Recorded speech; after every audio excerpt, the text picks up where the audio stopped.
মৃত্যু থেকে তুমি যেখানেই পলায়ন করো না কেন, মৃত্যু তোমার সাথে মোলাকাত করবেই করবে।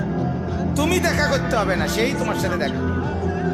তুমি মৃত্যুকে ডাকতে হবে না, মরণ তোমাকেই ডেকে নিয়ে আসবে। মরণ নিজেই তোমার সাথে দেখা করবে, সেই তোমাকে কবরে আনবে, তুমি আসতে হবে না।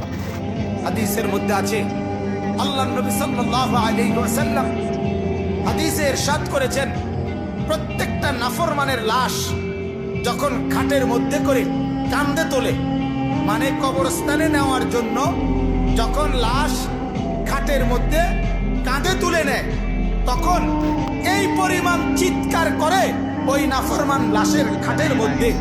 আল্লাহ নবী সাল্লাল্লাহু আলাইহি সাল্লাম বলেন, যদি একটা সেকেন্ডের চিৎকার তোমরা ওই নাফরমানের শুনতা, তাহলে পৃথিবীর কোনো মানুষ কাউকে কাঁধে আর লাশের খাটিয়া তুলতো না, বরং ফেলে রাখতো আর কুকুর বিড়ালে খাইত।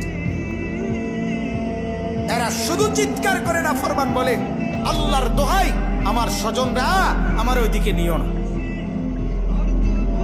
ওই কবরে আমারে নিও না,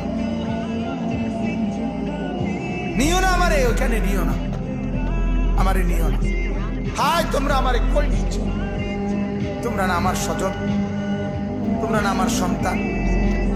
আরে নামাজ ছাড়া